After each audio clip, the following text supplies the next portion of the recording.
afternoon, good evening around the world. My name is Doug Brunke. I'm the founder and CEO of Global Chamber. We love to talk about, in a professional way, how to be more successful with international business. And one of the continually informative and helpful and useful conversations we have are with Zach Selch, who is an international sales coach. He's the leader and the founder of Global Sales Mentor. I mentioned in the previous meeting that we just wrapped up about kind of general global news that Zach knows over 10,000 people within his network that are active around helping companies grow into countries around the world. He and I originally met through some connections in Tunisia, but he's based in Global Chamber Chicago. He's on our advisory board there, and he's working globally. He's been to some of the trade shows globally for many decades, possibly three. I've been going to America for 35 years. Yep. 35, yeah, wow. Okay, I was going to say 25, so 35 years to Medica, and a lot of his original background was in medical products and life science and things like that. However, Zach is now able to handle and support global sales in nearly any market segments. And so we thought it would be good to include Zach this month on this topic of global sales, and in particular talk about distribution, given that he's an expert on global sales, but in particular in distribution and how to distribute and how to decide it and how to manage it. There's probably nobody better than Zach Selch. So Zach, thank you for your leadership, and wondered if perhaps we could kick off with just some general comments, and then I know you're always happy to answer questions along the way. These are topics that you talk about on almost a weekly basis in some way, shape, or form, working with clients on a daily basis. What would you like to kick off with today for people to keep in mind? Well, thank you so much, Doug. So first of all, like I can see from the participants, a lot of people here I know, have some experience with international sales and international business. So I'm gonna jump into things, but I'm also keeping the chat open. So if anybody has any questions, why don't we keep this pretty informal? And I'll just sort of jump into it and start talking about it. First of all, thanks for the intro. Yeah, I've been doing this for about 35 years. I've sold in 135 countries around the world. And what Doug said, just to clarify, at this point, actually, my database of distributors is probably closer to 20,000 distributors. Wow. I collect, distributors like some kids collect buttons. I'm always on the lookout for distributors, and I've figured out a few good ways to data mine lists of distributors, and I'm always adding distributors in different areas. I work in the life sciences. I have a lot of med tech clients, but I also have ag tech clients, various manufacturing clients. I just picked up a client who's dealing with office supplies. I've done construction tech, etc. And what I find is typically people have a lot of trouble either finding the right distributors or managing those distributors. And I'll say typically the two big problems that everybody I talk to seem to have are people will say, well, people will say to me very often, they'll say, I'm doing great. I'm selling in 100 countries around the world. I have 45 distributors, and we'll talk a little bit, and they'll say, well, yeah, but 80% of my distributors are really lazy. They don't pull their weight. I hear that a lot. And the first time somebody said that to me years ago, I said, what car does your distributor drive? And he said, he was talking about somebody in Singapore. He says, oh, he's driving one of these Porsche sedans. So I said, okay, so your distributor is driving a car that cost him $250,000 and costs him $80,000 a year to park in Singapore. I'm gonna tell you, he is selling something. He just isn't selling your product, right? And I think the point being that a lot of these distributors are very good distributors. They're just not good distributors for your product, or they are not delivering for your product, right? And a lot of times people say, well, yeah, about 20% of my distributors are doing all the work, and that's the way it is. There's people will tell me there's no way to change that. That's just the rule of thumb. You know, and what I try to do is work with my clients to get better results from distributors. I like to say I want to invert that ratio so that instead of 20% performing and 80% not performing, we have 80% performing and 20% we are replacing, right? So that's one problem people typically have. The other problem people typically have is they're having trouble getting into good markets, right? And just to quantify this, if we want to keep as a very basic rule of thumb that maybe 20% of the markets are going to drive 80% of the revenue, which is a pretty good rule of thumb. It doesn't have to be exact. What that basically means is a good market is worth 5 mediocre markets, right? Now, if all of your markets are mediocre and none of them are good, you're never going to sell very well. If all of your markets are good and none of them are mediocre, you're doing pretty well.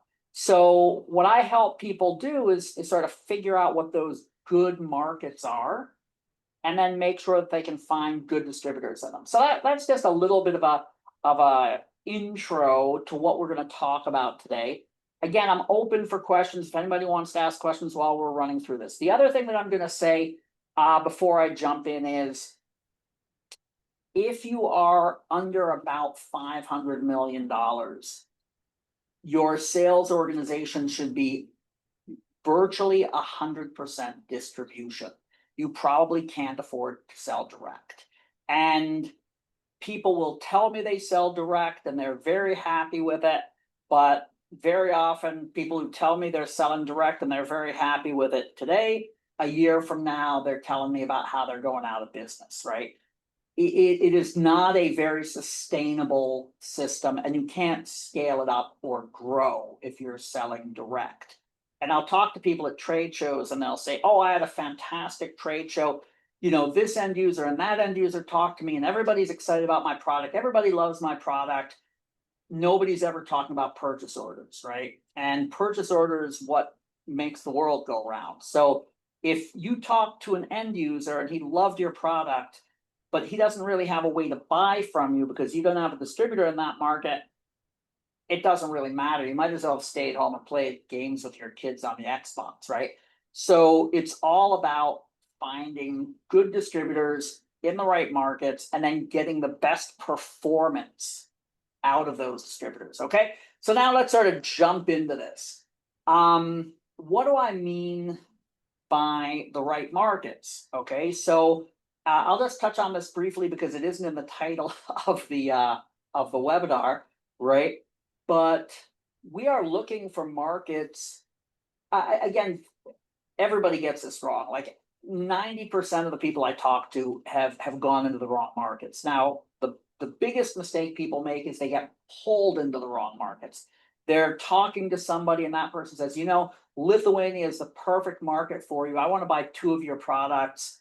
Will you sell to me? Make me your exclusive distributor in Lithuania, blah, blah, blah. And 5 years later, they've never sold anything more than those 2 pieces, but they're still doing service and they're still paying for registration and they're still traveling there once a year and they're just wasting time and effort. Okay, so I always say before you sell anything, before you do anything, figure out what those markets are you want to be. And there are a lot of different ways to do it. Figure out who buys your product, why do they buy your product, when do they buy your product, right? And by that I mean, is your ideal customer profile, end user profile, is that like a newly middle class person? Is that somebody who's building a house? Is that somebody who just bought a car last year? Is it somebody who has arthritis, right? What is that profile of your ideal customer? And then figure out where there are a lot of people like that, right? And there are different tools to do that.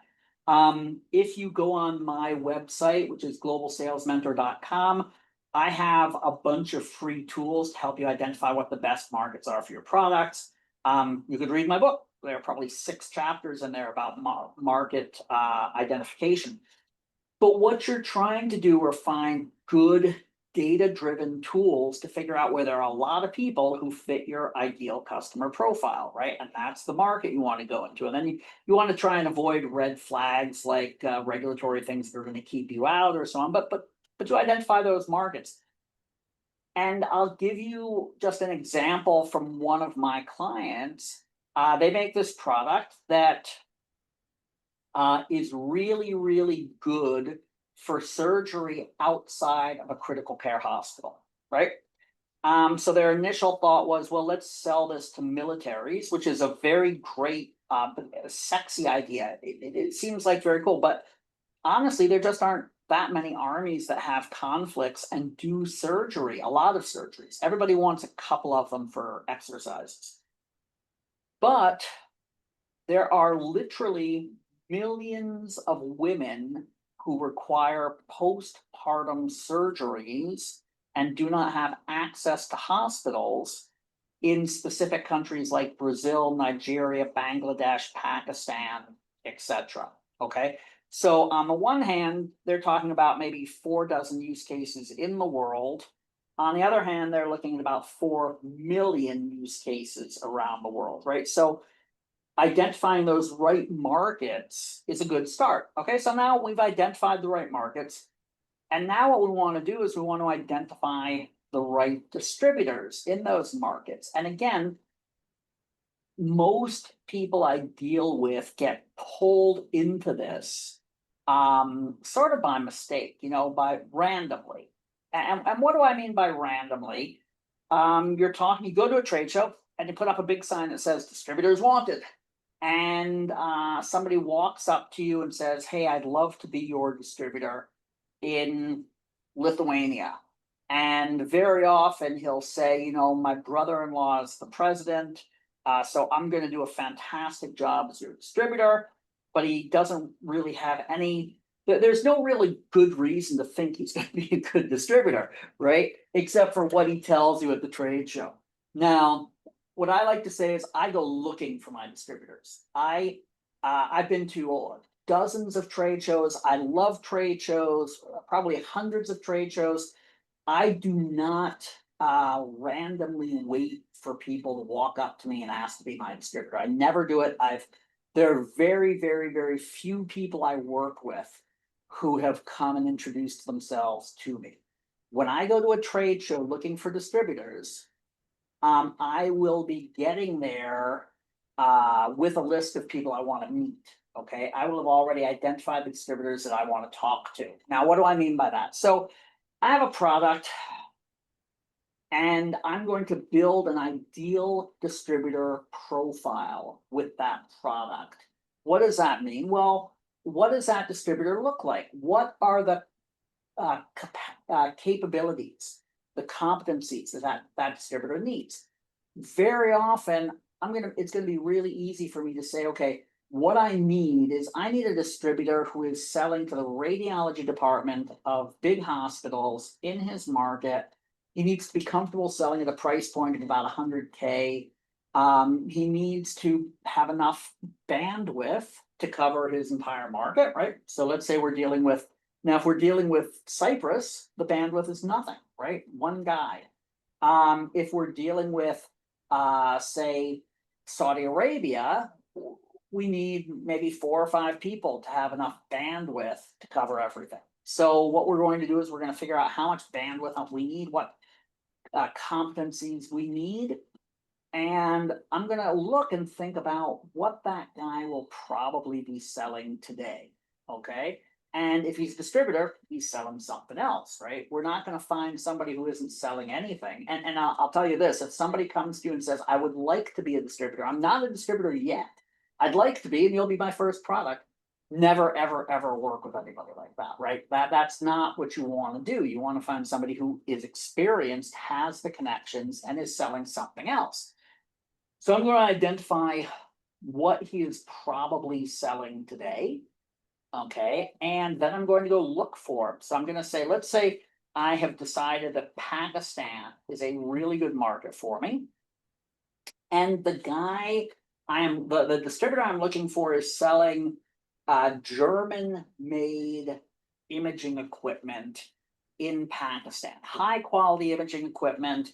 Okay, so that means there are probably 3 distributors that fit that bill in those countries. So what I'm going to do is I'm going to look for those people and I'll find those people, and those are the people I'm going to reach out to. Now, maybe I'll do a little bit more, maybe I'll do a little bit broader than that. I'll look for 5 or 10 different distributors in the country.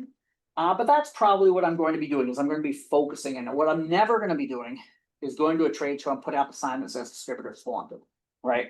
That has never brought anybody, nothing good has ever happened when you do it that way. So I'm going to look for distributors like that. I have found a couple of tricks, which I'll tell you about, which I'm sort of proud of, that I've found recent tricks. So very often, let's say that I've encountered, I've come up with a list of 7 or 8 really good distributors in Bangladesh who I want to work with. They all sell complementary products. I'm not talking about my competitors' products. I'm talking about complementary products, right? I don't necessarily want to try and get somebody to leave a competitor. That's a very difficult job, especially when I'm new. So I'm going to identify who I want to work with. One thing that I've started to do recently is I will make like a 3-minute pitch video to pitch myself to those distributors. Okay, why? Well, you might have really good advertising and you might have really bad advertising for your product. I don't know. Very often I look at people's product advertising and it's not terribly great, but it probably isn't aimed at a distributor. A distributor is interested in 3 things. Can I make money? Which means, what is the market for this product? Is this product a good fit for that market? Is there margin for it? Is it easy to work with this company? And can I trust this company not to screw me over? So what I want to do is I'll do like a short 3-minute video. And I've done some wonderful stuff with AI with this too. It's just a short video that says, hey, this is the overall market. This is why this is such a great market for you to be in. This is why this product is going to be so profitable for you. This is why it is going to be really easy to work with us. And this is why you can trust us to be a good partner and not screw you over. And I have this little video. Now I will reach out to these, what did I say, about 8 people from Bangladesh. And I'll tell you what I found is a lot of times people just don't answer their mobile phones right now, or they don't answer their emails, or they don't get back to me. And this has slowed me down. Sometimes this might take a month or 6 weeks or something like that. And this can be time consuming, especially when I'm trying to reach out to a lot of distributors in a lot of different countries. So a trick that I've found is you can find somebody on Fiverr from almost any market in the world.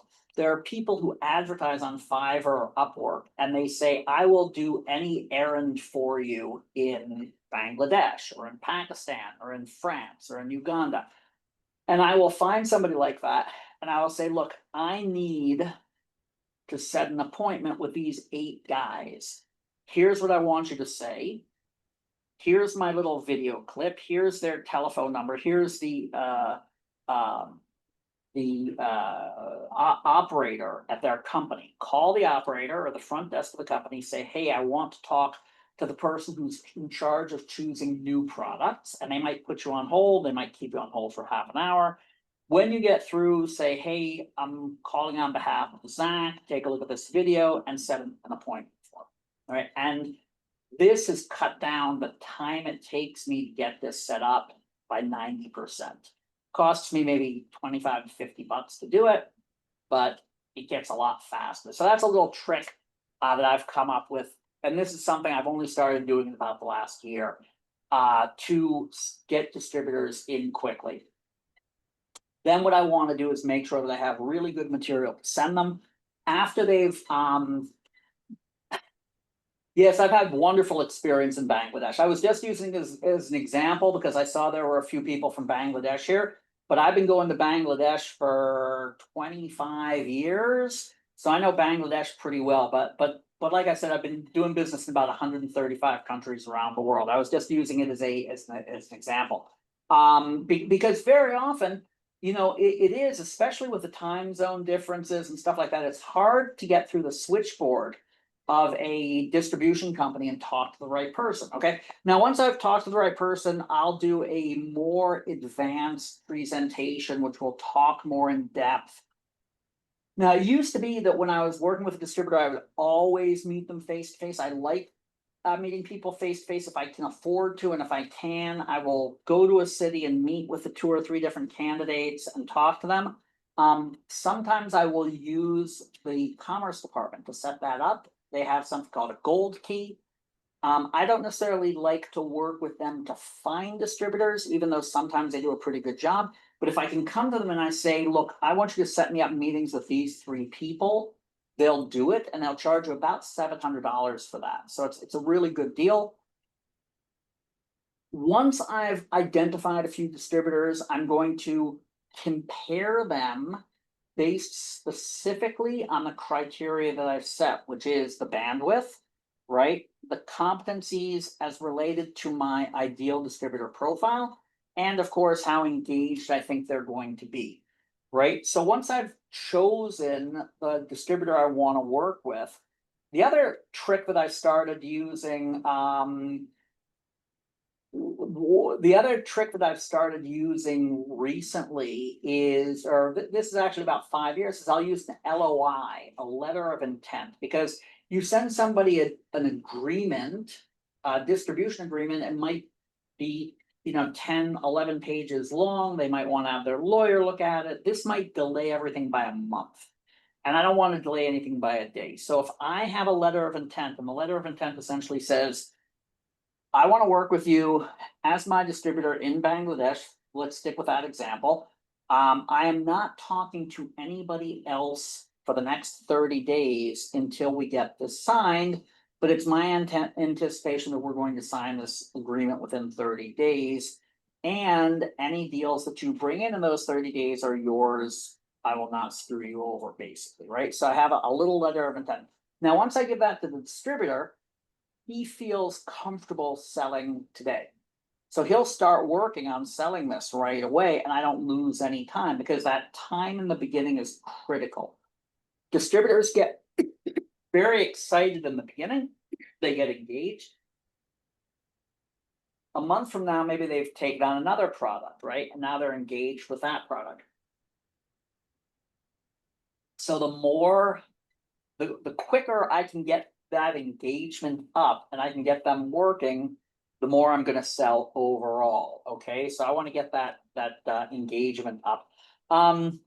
Somebody asked me to share some videos. I'll tell you what, if you reach out to me on LinkedIn or on LinkedIn or through email, I can show you some examples of those, and I can send you a little bit of information about the stuff that I'm talking about. So that's basically, now we've gotten to the point where I would say, well, we've identified the right markets, we've identified the distributors we want to work with, right? We've onboarded those distributors, we've made a pitch to them, we've evaluated them, we've chosen the one we want to work with, we've sent him a letter of intent. Now, in the agreement I sent him, typically I'm going to have at least 2 annexes or appendixes that are not part of the integral part of the agreement. And that just makes it easier for me not to have to change it every time.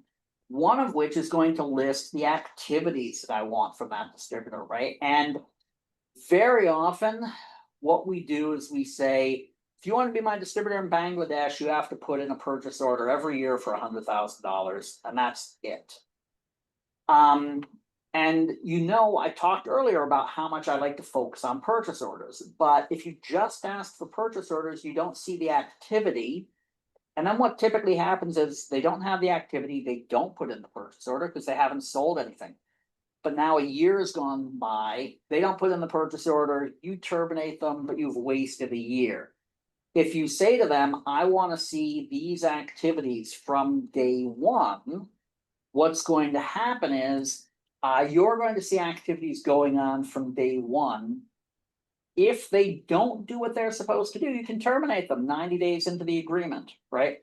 If they do, you see things are going on. Now, if your product is good and your methodology is good, if they do what you tell them to do, they will sell, right? Which means you don't have to worry about the numbers. If you put in place the right activities and your product is good, they will sell. So you'll get your money. So what you're trying to do with the agreement is basically say, this is what you have to do. Now, depending on your, like some corporations and companies never want to have exclusivity. Some countries, it is very difficult to break exclusivity. What I like to do in my agreements is say, you are not my exclusive distributor in this country, but at present you are my sole distributor in this country, and I will not appoint an additional distributor in this country as long as you fulfill the requirements and the activities listed in Appendix A. Okay, now that's a long way of saying it, but it gives me an opportunity to add another distributor if they aren't fulfilling their side of the contract. With a lot of these people, if I add a distributor, they might just quit and then I don't have to worry about terminating them. But it means that I'm not stuck without a distributor in that market. It is not very common, but it does happen. Sometimes a distributor will take your line specifically to block anybody else from coming into the country with your product. Sometimes distributors are so rich, they don't want to sell your product. They just want to put your name, your logo up on the wall. Maybe you are a very high quality widget and they will take your logo and they will sell a lower quality widget. And then they'll say, yeah, I represent two lines. I represent this very, very high quality widget and this very, very inexpensive widget. You could buy either one, but I would suggest you just buy the cheap one because it's cheaper. And that's how, and then you're basically locked out of that market because you have an exclusive relationship with them. So if your agreement says that you have the ability to add another distributor, if they do not fulfill their side of the agreement, you're protecting yourself, okay? Now, everything else I'll say about the agreement, I would say, talk to a lawyer. I am not a lawyer. I'm not talking about how this agreement should protect you, etc. I'm talking about how it's going to get you more sales. And typically, one thing I'll say about agreements, or another thing I'll say about agreements is your lawyer or your financial manager or somebody in your company will want to put paragraph after paragraph after paragraph in your distribution agreement that are completely irrelevant and they slow down sales, right? Because it means the distributor is now going to have his lawyer go over these and then they're going to come back and ask you to change a word on page 6 and it's just going to go back and forth and nothing's going to be happening while you're going over this agreement. Now, people fantasize about putting a dozen lawyers on a plane to Brazil and sending them down and suing Brazil over this little infraction. It never happens. If your distributor breaks the contract, all you really care about is your ability to get out of that contract and get a different distributor in that market, right? That's all you really care about. So whatever you put in that agreement is probably just a waste of words and space. Now, again, talk to your lawyer. I'm not telling you to do anything your lawyer doesn't tell you to do. If your lawyer tells you to put in a 100-page contract, do what the lawyer says. Don't do what I say. But from a sales perspective, you want to keep this as simple as possible. Get it signed as quickly as possible. and just make sure that you can get out of it. That's all you really care about. You are probably not going to ever survive a lawsuit in Brazil. I mean, you could die of old age before you finish up a lawsuit in Brazil if you end up in an argument with your distributor in Brazil. So now we've identified the right markets, we've identified the distributors, we've onboarded distributors, now we've signed, right? So what's the next step? Well, we have to train them. And it used to be, I would do 100% of the training face to face, right? I would do a training for South America, I would do a training for Africa, I'd do a training for Middle East, I'd do a training for Europe, I'd do a training for South Asia, maybe for Australia. We'd put some people on a plane, fly them out. And that really is a very good way to do it. Following COVID, we've all sort of shifted to being more comfortable with remote stuff. So I might still do training like that, but I might do partial hybrid. So I'm doing partially remote, partially face to face. I like to build up a playbook, which basically means an online platform that has all the information you need to train and then to keep the training ongoing with your partners, okay? Because what happens is you do training for your partners, 90 days later, they've forgotten everything.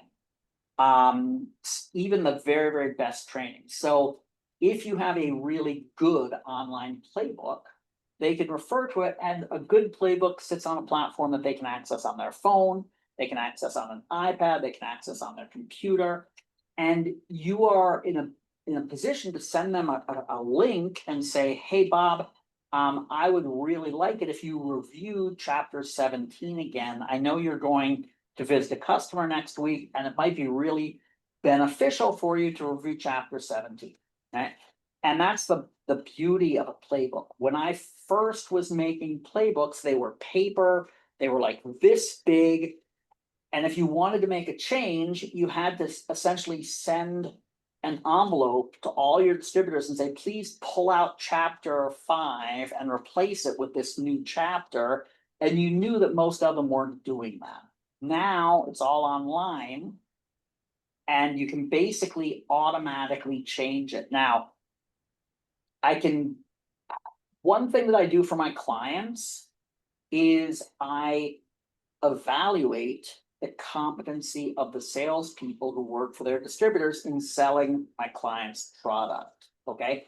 And I can tell you, everybody overestimates how competent these salespeople are at selling their product, right? Everybody thinks that the salespeople have remembered everything from training, and typically the salespeople are at about 20% of the competency that people think they are, which is mind-blowing, because these are the people that you are depending on to sell your product. Now, what's the good news here? Okay, think about this from a theoretical perspective. If you can double the competency of the people selling your product, you will double sales.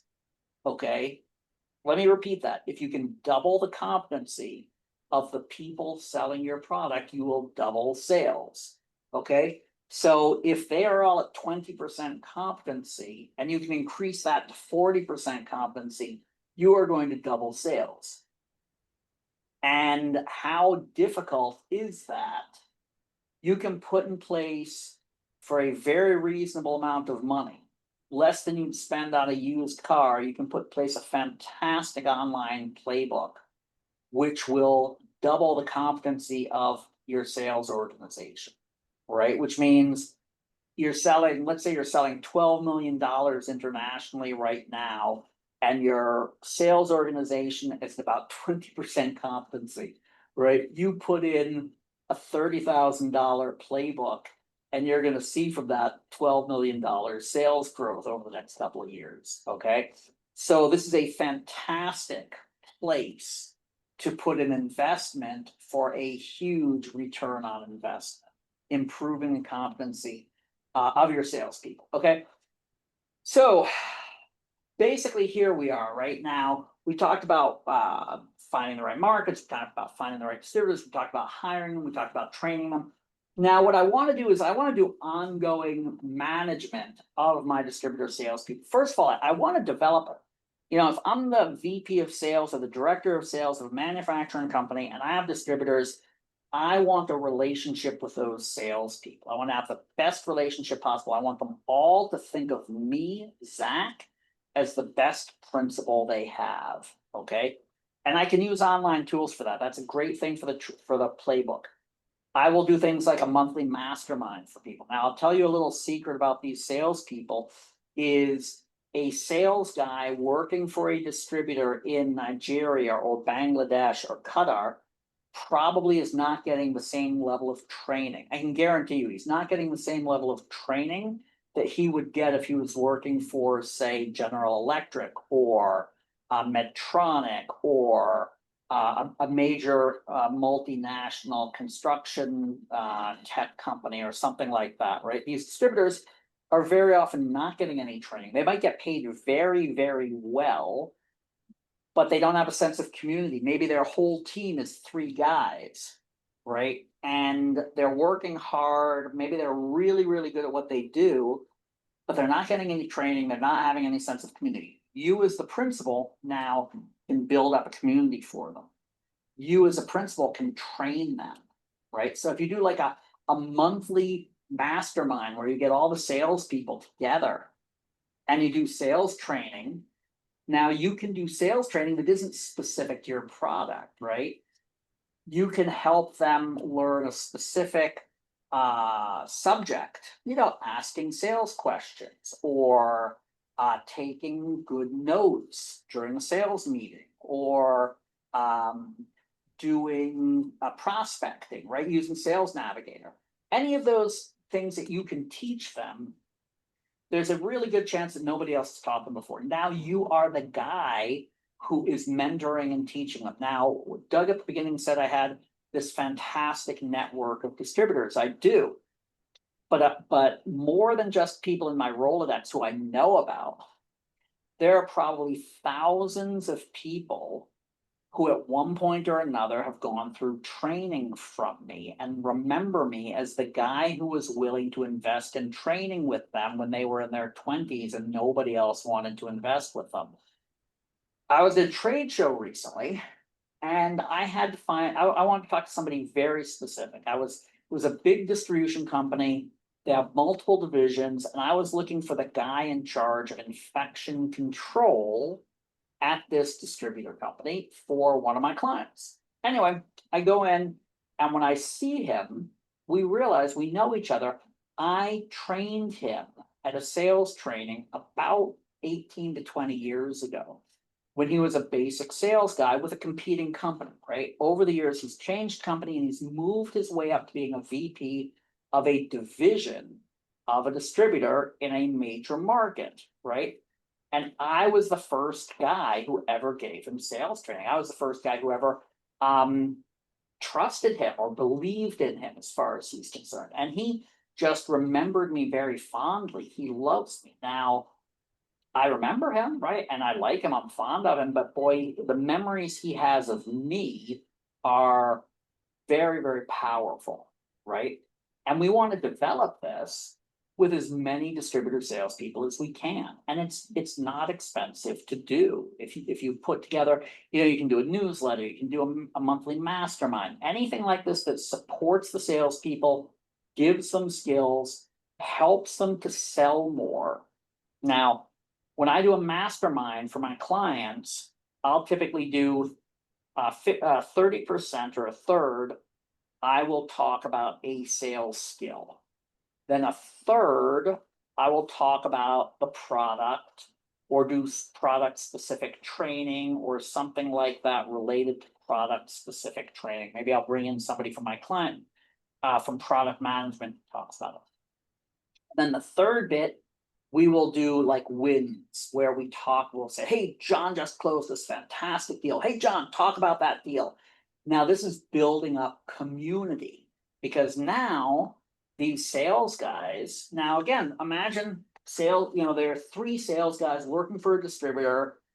They see each other, once or twice a week when they come to the office. The rest of the time they're running around, but this is their community. Their boss and another two guys they work with who they, they may or may not like. Now, suddenly they are part of Zach's community. And there are 50 sales guys or 50 salespeople, men and women around the world selling Zach's product. And once a month, they're all talking about their wins and they're supporting each other and they're patting each other on their back and they're saying, bravo. Now this is a community and they don't want to leave this community. And they want next time to be the guy who says, yeah, I just closed a fantastic big deal. So they're going to work at it, right? Salespeople are like soldiers. They are working for the admiration of their peers. They like money, but admiration of their peers is a cheaper thing to give them, right? So again, we want to work on that because it's going to drive up engagement. Okay.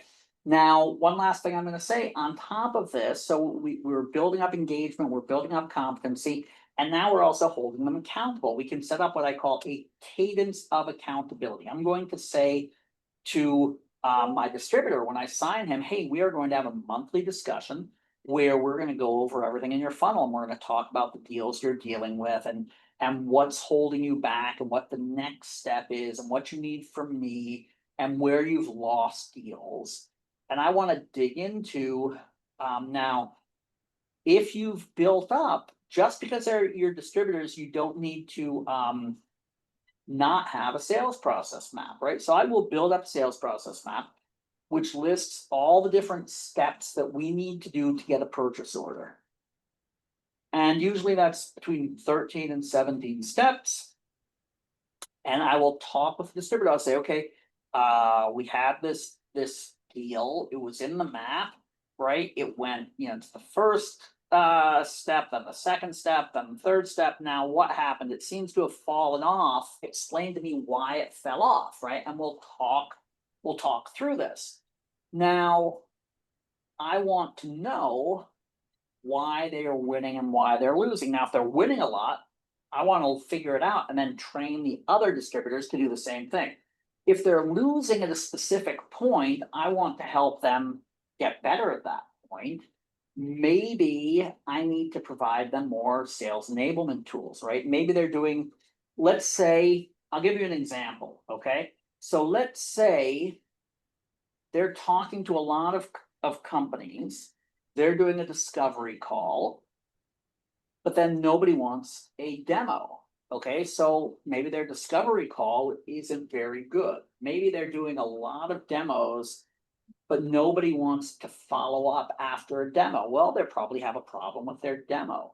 Okay, so you figure out what that reasonable ratio should be. Okay, you do an intro, you do a discovery call, you do a demo, you do a follow-up to the demo. What, let's say you're putting 100 leads into the top of the funnel. By the time you get to the demo, should that be 3 or should that be 60? What's a reasonable ratio for your product, your price point, your market? And you figure that out. So you keep track of that with every distributor, and if possible, with every salesperson with the distributor. So you can look and say, look, there are 6 people on your team. One guy is doing much better in conversion from demo to purchase order than the others. Why don't we watch his demo, see if we can all learn from it and emulate the way he's doing it? Now, a sales manager, a good sales manager running a good sales team works this way in a direct sales team. I would say 95% of the people who run distribution sales teams don't do this, right? Because they don't feel it's the right thing to do when you're dealing with an indirect sales organization. But it is. This is how you sell. And I'll just stop for a second here because I know, there are bound to be a few people in the audience who are saying, well, no, this doesn't really work, blah, blah, blah. Believe me, I come from the real world.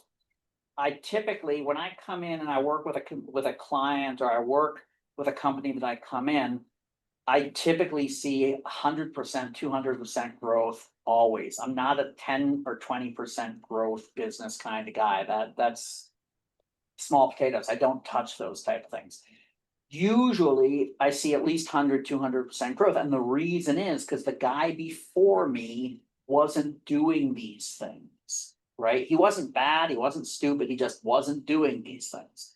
So if you come in and you do these things, you are going to see a jump in growth. I like to call it a hockey stick curve because it suddenly shoots up, right? Like the head of a hockey stick.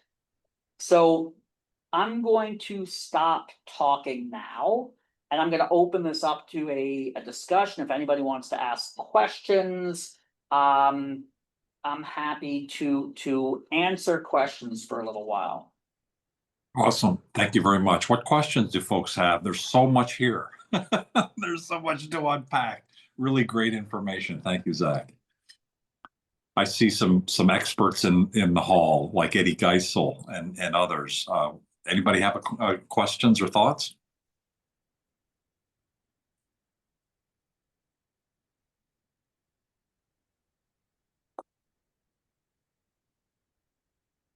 Hello, Zach. Hi, how you doing? Hi, my name is Mohammed. I am participating in the second webinar today. And thank you very much. And I'm very happy I didn't miss this because it's perfect and I can talk to you for hours. But I would like to ask you one question. I am mainly working from Turkey to Iraq. When I Okay. analyze a company, they will always say I see the company, it's very corporate and they are perfect company. But when it comes to selling abroad or export, oh, Mohammed, just find me one distributor who will hit the targets and give me my money cash and everything is perfect. And I will ask, what's the plan? Is there any training programs, anything you give more than discount, which is not very, how you say, main discount, but I'm losing the interest of the distributors to introduce those companies. So, and as a distributor, from the Iraqi point of view, why should I continue to be a distributor for a company if I get an alternative and I will have more treatment from the main company to me? So, unfortunately, most of the companies in Turkey, when they deal with Iraq, they are missing sustainability. They just ship one container and next one, as you mentioned, will stop. So I hope every of the producers here in Turkey will listen to you because you are taking the both side the point of view of this kind. And how should you convince the distribution is not just product purchase. You have to be a part of the company. What's your thoughts about that? Thank you very much. Look, oh no, thank you, Mohammed. Look, it's all about the interest of the company, right? Unfortunately, I see this with a lot of companies, and I hate to say it this way, but a lot of companies, say from China, will come. They have a good product, they have a really good price point, and they'll say, "Look, I don't want to do anything. I'm going to sell it. You take possession of it. You do everything else." And they don't sell anything, right? Literally, if I like to keep track of trade shows. I like to keep track of who goes to trade shows, and you'll see the big trade shows. 80% of new companies that go to a trade show will go for 1 or 2 years and then they'll stop. And they'll say to people, "Oh, it was a bad trade show. I didn't get any results. The world isn't ready for my product. This isn't the right market for my product, whatever." But it's because they didn't want to do the work to get sales. Now here's the thing, right? Let's say you go into a market and you do no work whatsoever and you get $1 million worth of sales. Okay. But then you put a little bit of work into it and you get $6 million worth of sales. How much does it have to cost you for it not to be profitable, that extra $5 million, right? I guarantee you, you're putting 50,000, you're doing $50,000 worth of work and you're getting another $5 million worth of sales. Who gets invested? Like, where can you possibly get return on investment like that, right? So that's the thing. The only thing, and I deal with this all the time. Look, I was just saying the other day, I was at a trade show exactly 12 months ago. I went to the same trade show 2 weeks ago. I gave proposals to 6 companies last year to do some work for them. 3 of them took the proposal. 3 of them told me they didn't need my help, they could do it themselves. Those 3 companies all are out of business now, right? Because I called them up to follow them up, and I talked to this guy, and he goes, yeah, we decided to close down the business. It just wasn't, we couldn't make it work. And I said to him, I said, I asked you for like 20K last year. If you had given me 20K last year, you probably would have sold millions of dollars worth of stuff. And you went bankrupt because you were too cheap to do anything, right? But that's the thing. Like a lot of companies, that's the thing. They just don't want to put any effort into it. And this effort is what drives sales, right? But it doesn't matter. I mean, again, I've always talked to new potential clients. And I was talking to this new potential client this week, and there are 4 or 5 guys on the team, and they're really excited about working with me. And they say, the head of product management, he doesn't understand why we need to sell the product. He says the product is so good that everybody is going to find us and buy the product. And I laughed. I said, how well is that working for you, right? Like, the world doesn't work that way. You need a sales organization to sell your product. Anyway, thanks for the question, Mohammed. Great question. And Eddie Geisel is also a global sales expert as well. Eddie, thank you for being able to see you. Any reaction or anything you'd like to add to the conversation? Great conversation, great presentation. Really appreciate it. Good to see you again. Good to see you, Eddie. Good to see you. Yeah.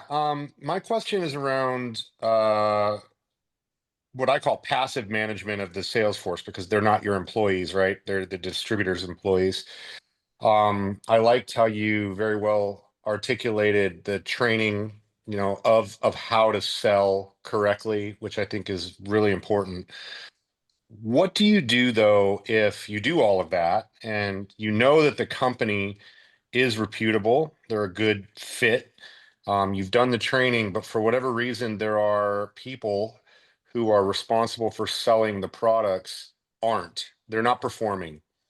How do you passively manage a distributor sales force to perform if they're not? No, that's our job. Like, that's almost the cornerstone of our job, right?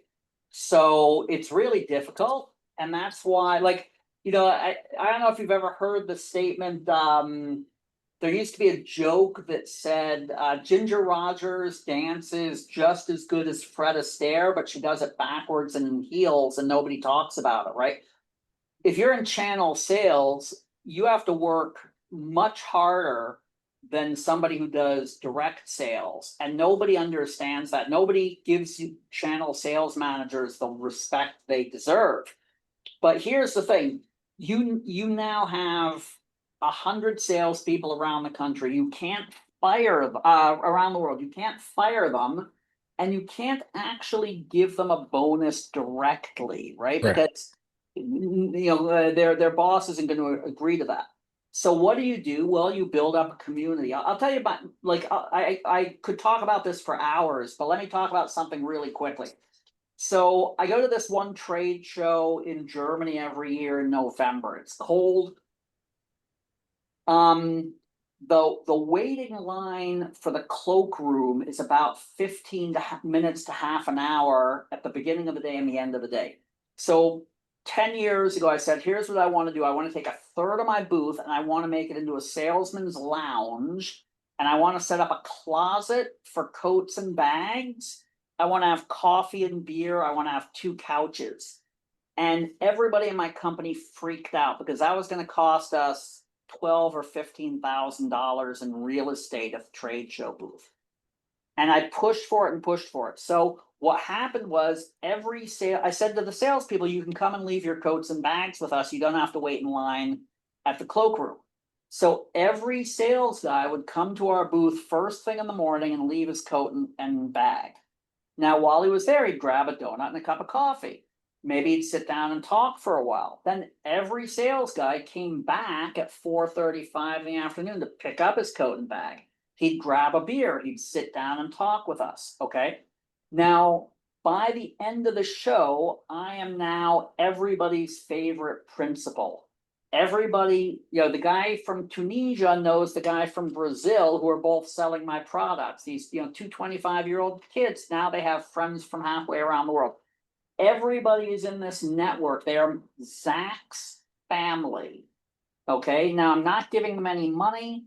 I don't have the possibility of firing them, but they don't want to leave my family, and they're looking to me like I'm their uncle. Okay, and now they're selling. Like that $15K investment was probably worth $4 or $5 million in sales. Okay, so everything you do is about the engagement of the salespeople with your distributors.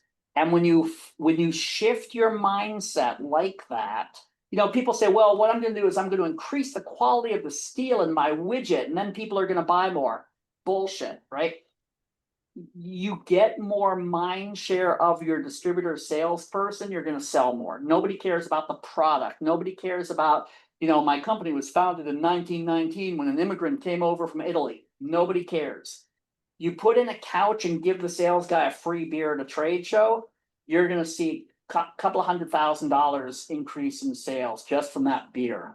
What I heard you say is trust, relationships, and create value between the relationships so that they'll be motivated. I love it. Thank you.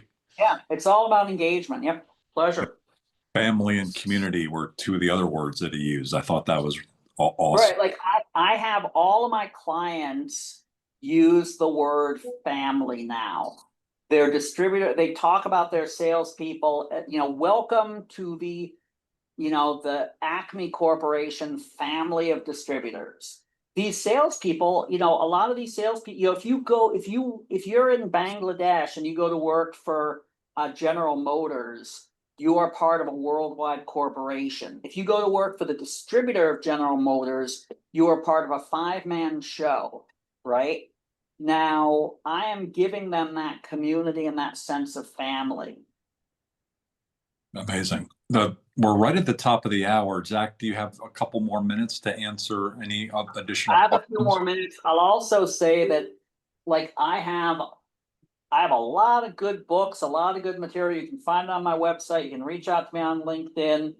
I did recently a 3-part series of lectures for the Commerce Department.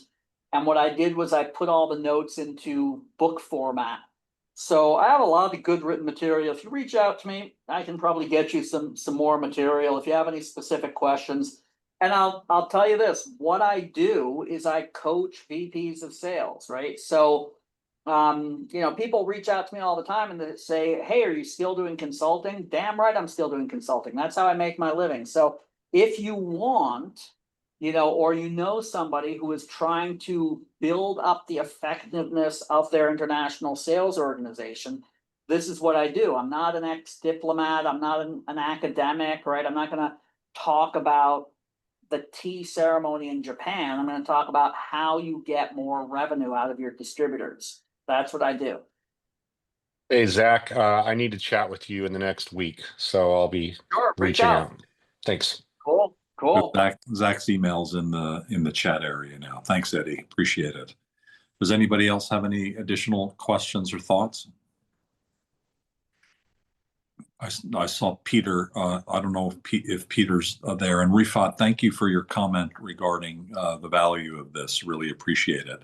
Also, Milton and Patience, I think both of you are involved in this community in the sense of working through with distributors. And so thank you for participating today and hopefully taking some things away and learning from it. Floyd, I would imagine this is an area of interest to you as well. So thank you for joining. Appreciate it. And Khalid is always very involved in everything. He's got such a huge network. And so the way you reach out and able to have some influence over so many people, that's really what Zach is talking about, right? Is having influence over people that you don't have any control over. That you don't have any control over, and it's typically a very difficult thing to balance. But this is where the revenue comes from, right? Right. A lot of good information there, Doug. And one of the things that comes to mind is the Orlando Orange County Convention Center is probably the second or third biggest convention center in the USA. Right, it's huge, yeah.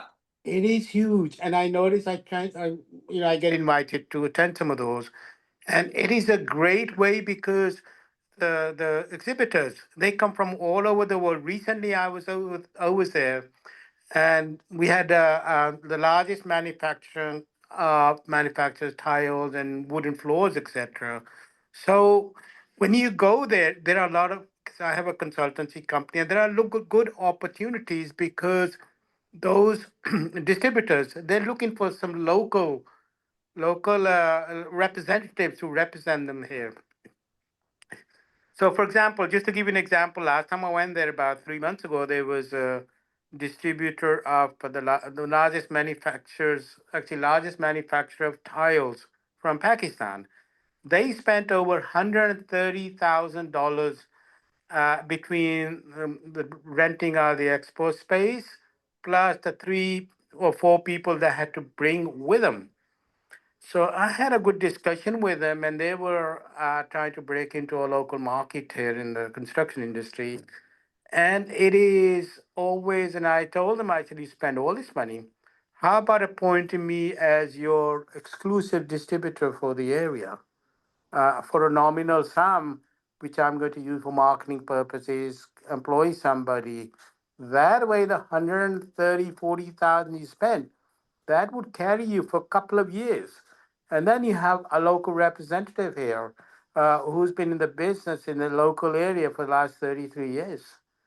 So I try and emphasize to some of these manufacturers, for you to come in, start establishing your office. It's going to take you 4 or 5 years to establish yourself, whereas you have somebody here who's been in the business 33 years in the local area.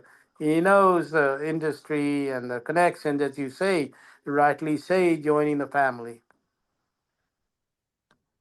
So, Yeah, exactly. That said, I mean, no offense meant, but typically, I'm looking for people who are distributors who fit a very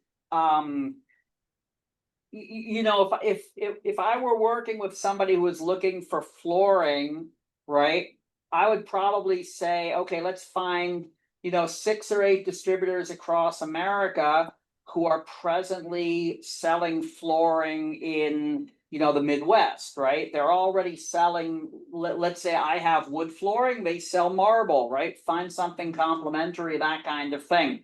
I think again, very often, when I talk about distribution, very often at these lectures, one of the things I'll talk about is bad distributors, and like sometimes, if like in California, there are a lot of donut shops that are run by Cambodians, right? And I remember years ago with this med tech company, somebody had signed up the son of a donut shop owner as their distributor in Cambodia because he approached them and, he was driving a nice car. He didn't speak Cambodian. He had grown up in California, but they made him their distributor in Cambodia because he asked for it, right? So again, I think, you're right. You need a distributor. You need somebody local, but the question is, can you build up a ideal distributor profile, right? You figure out what you're looking for. What does that guy look like? And you're right. These people will come to America. They'll put on a big show. They'll put on a big booth, and then they don't have they don't have anybody on the ground to sell, right? What they need is the right people on the ground, the boots on the ground to sell. Yeah, so thanks for the comment, Khalid. Yeah, Thank you. great. Any other comments, questions, any other discussion? Hi, Zach. This is Peter. Great, great presentation, anecdotes. I mean, you definitely touch on things that I think a lot of us have experienced, especially in the international space. I mean, you get around, you travel, you try to see people, but you don't have control of the activities that they're doing on your firm's behalf. I'm wondering if there's any particular insights that you have on areas where you're either introducing a new product into a country that historically is not aware of that product. There might need to be training issues. There might need to be, or maybe a technology, something where I'm a very data driven person, so it's easy for me to go in when the data and you're trying to move something a few percentage points one way or the other.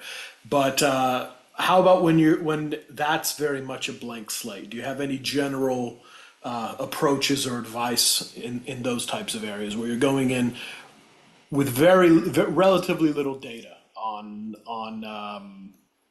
the responsiveness of the market? Yeah, but it's not. So I think last summer I did a 20 or 30 post series on missionary selling on LinkedIn. And what you're basically talking about is missionary selling, right? You're talking about getting into a market that isn't buying a competing product. They're simply not buying anything like this. And very often, you're right. You're very often working from a hole in data. But very often, what that you've solved. You have a solution that solves a problem. You know that they have that problem. They're solving it maybe a different way, or maybe they're not able to solve that problem today, right? So what you're basically trying to do is, as quickly as possible, get people to buy into the idea that your product will solve that problem in that market.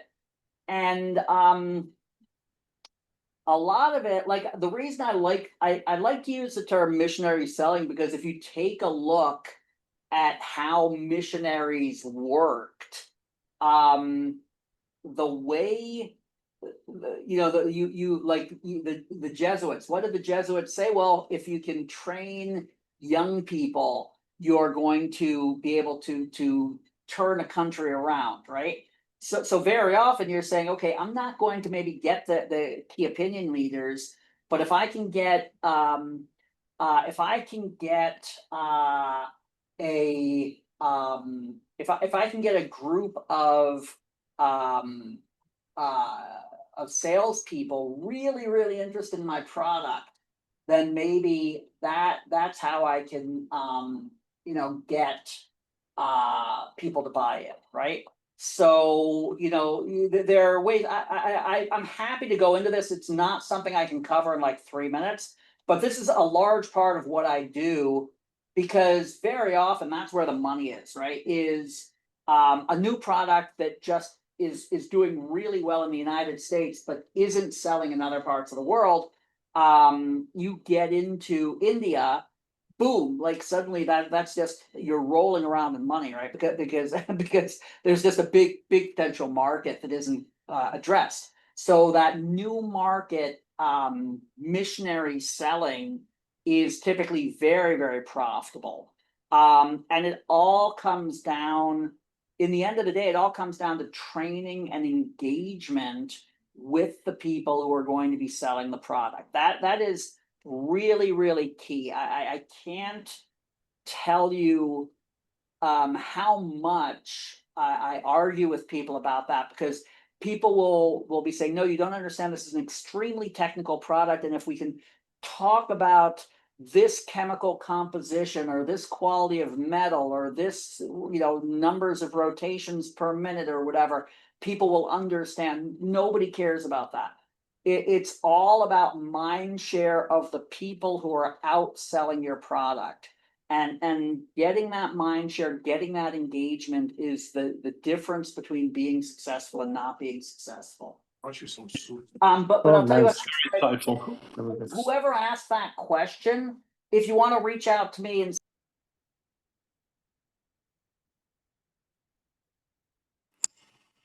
Yeah, absolutely. I think you may have muted, but yeah, absolutely. I'll reach out and we'll find a time to speak in the coming weeks. You all set there, Zach? yeah, I think you muted me. Did you want me to end? No, you're Okay, you're somebody good. muted me. There Okay, was so I was some gonna noise say, coming in, and we tried to. these subjects I can talk about forever and ever. So if you want, just reach out to me. Happy to talk about missionary selling. Happy to talk about other things. So that's basically what I do. Yep. Thank you. I mean, I think there's so many different really great topics that you talked about as you just summarized. So thank you for speaking. Thank you for taking the time. We've got your email in the chat area. Is there any place that you have some things online, like your website? Should yeah, people visit your so website as well? Yeah, so I'll tell you this, I have like 350 videos on YouTube. My website has hundreds of pages of free literature that you can download. I have things like I have market briefings for 120 countries on my website, which you can find. I have an engine that'll help you decide like what the top 5 markets to go into are. I have a lot of free stuff on my website. Feel free to raid my website. You know, and if you want to reach out to me on LinkedIn, feel free to reach out to me on LinkedIn. Amazing. I see your YouTube is actually what I originally connected to. I'm looking Exactly. I was just saying to somebody the other day, I have to sharpen up the SEO on my YouTube because I'm not getting that much engagement anymore. okay. Well, you've got over 4,000 subscribers. That's good. And you've got about 250 videos. But to your point, you probably get people approaching you, telling you how to do it and how that they can help you. Because we get that almost every day. So we have that same issue. So amazing content there, amazing content here today. And thank you, Zach, for taking the time. Really appreciate it. Pleasure. Take care, everybody. Enjoy barbecuing tomorrow, and we understand you're going to barbecue something big tomorrow. Well, that's the plan. Actually, grilling. In my world, barbecuing is using a smoker, and grilling is using direct heat. So Okay. I'm tomorrow. My plan is to use direct heat on a lamb. So we'll see how the lamb feels about it. Okay. So good luck with that. While I have you, Leo Prosement, I see he's on your YouTube. I've lost touch with him in Chicago. Did he end up kind of disappearing a bit? He's got his kind of a side business. I think so. Yeah. Okay. Very, very good. But you've got some I great. haven't heard from him for a while. Yeah. Yeah, I think he moved into a different business line for sure, but you're staying in this business line, so thank you for your expertise. That's my plan. That's my plan. I think my long-term plan is maybe to bartend when I retire, but that's 15, 20 years down the road. But for right now, I'm doing this. So Fantastic. You're doing it really well. Thanks, everybody. Have a great thanks a lot. Everybody have a great day. Thanks, and enjoy the holiday Thank weekend. you, Doug. Thank you for the invite. Great session. Thanks a lot. All right. Thanks. Bye-bye. Thanks, Rabia. Take care.